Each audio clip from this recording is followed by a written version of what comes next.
Hello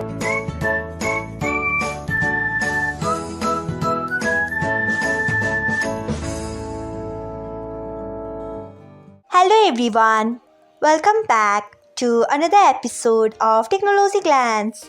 Today, in this video, I'm going to guide you through how you can turn on mobile data usage reminder on YouTube.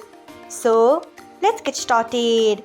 Firstly, open YouTube app in a device. Then tap on profile icon. Next, tap on settings. After that, tap on data saving.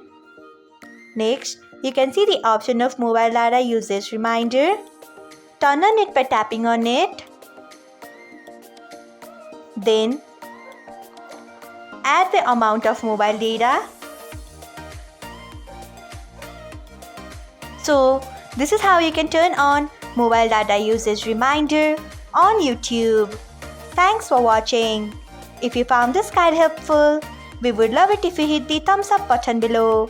We upload great new tech tutorials like this one every day. So, do not forget to subscribe to our channel and hit the bell icon so that you'll never miss another update.